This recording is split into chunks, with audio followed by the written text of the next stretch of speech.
गीता वो ज्ञान है जो हमारी यात्रा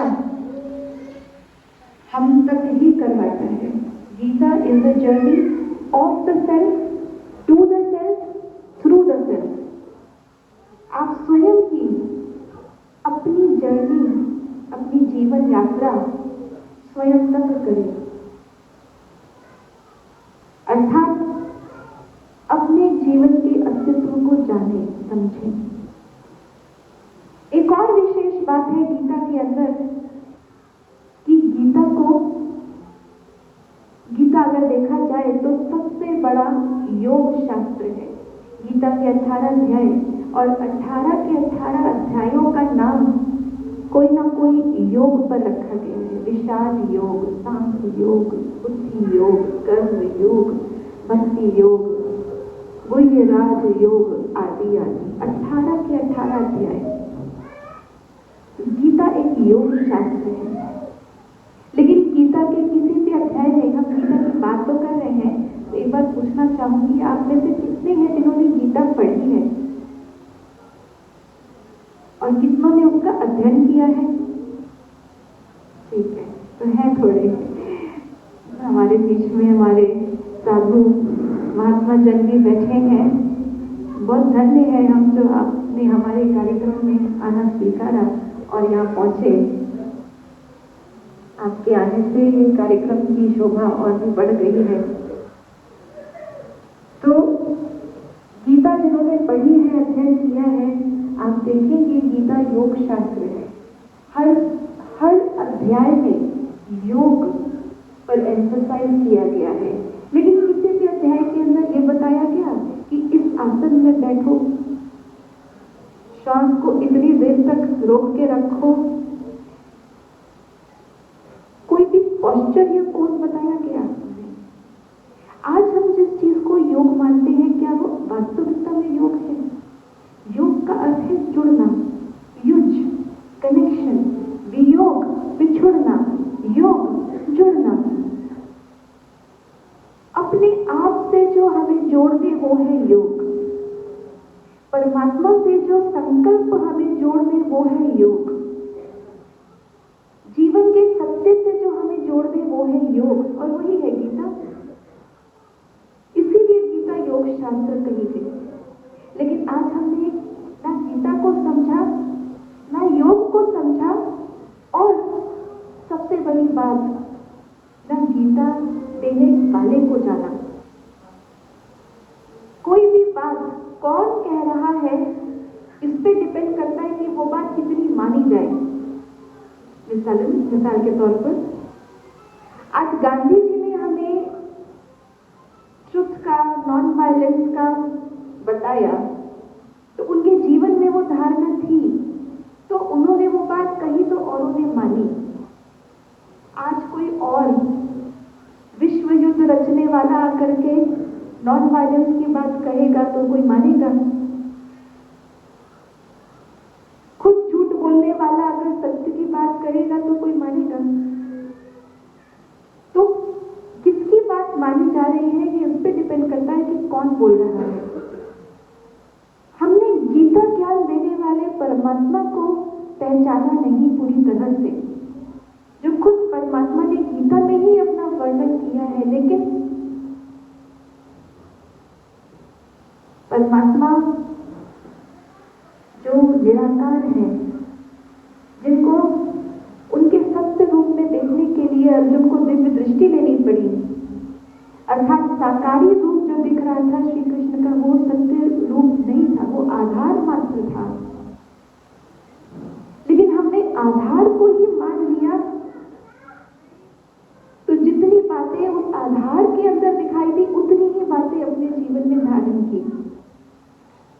अगर उनसे ऊपर जाकर के उस परमात्मा को पहचानते तो सारी की सारी बातें जीवन में उतारना आसान हो जाता, और उनसे योग भी लगा पाते, परमात्मा से योग भी लगा पाते।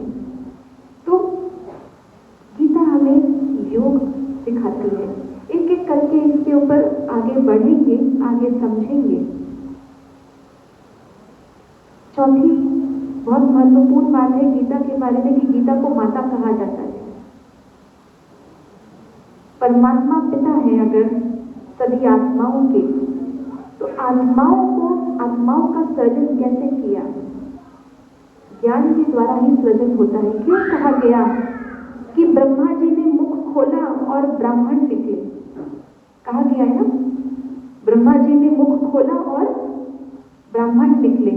मुख खोलने से ब्राह्मण कैसे? हड्डी मांस का शरीर मुख खोलने से कैसे जन्म लेगा? मुख से जन्म लेता है ज्ञान, मुख से दिया जाता है ज्ञान, और वो ज्ञान जब आत्मा में जाता है तो आत्मा का शुद्धिकरण करता है, और शुद्ध आत्मा को ही ब्राह्मण कह दिया गया। जिसके जीवन में ज्ञान का आचरण है उसको ही ब्राह्मण कह दिया गया। तो परमात्मा ने जिस ज्ञान के द्वारा आत्माओं का शुद्धिकरण किया, अर्थात वो ज्ञान बन गई माता, वही है गीता माता।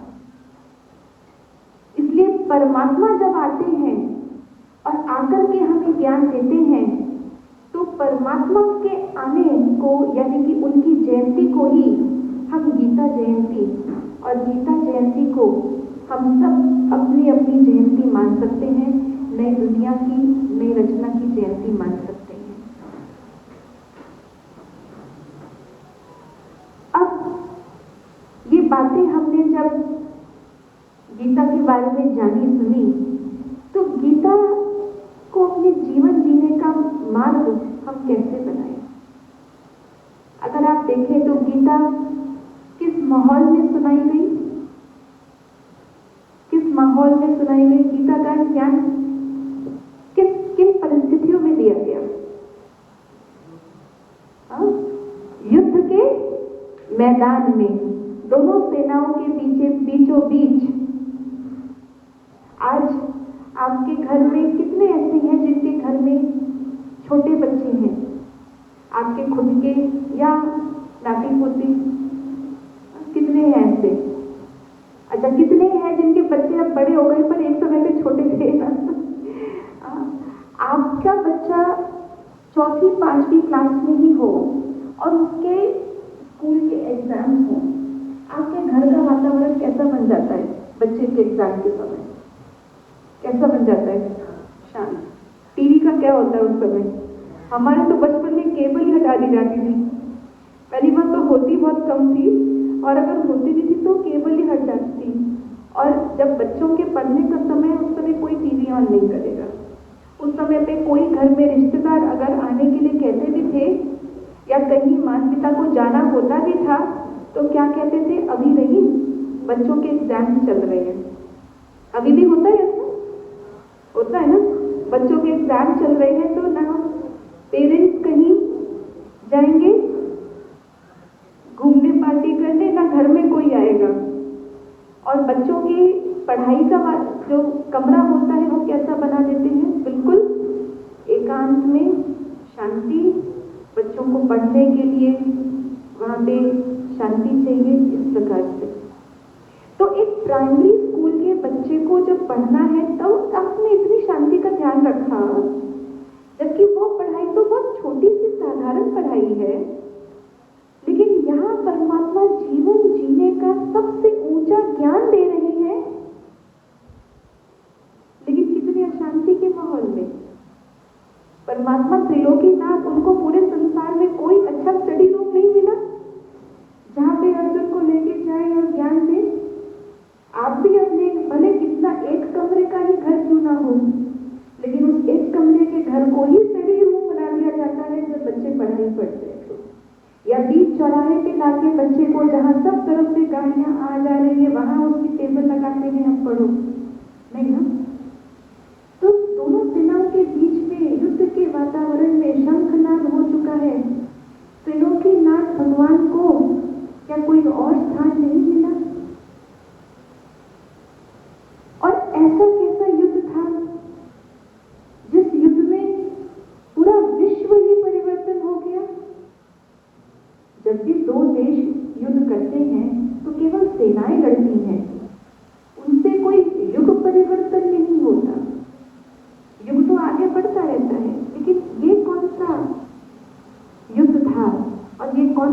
का मैदान था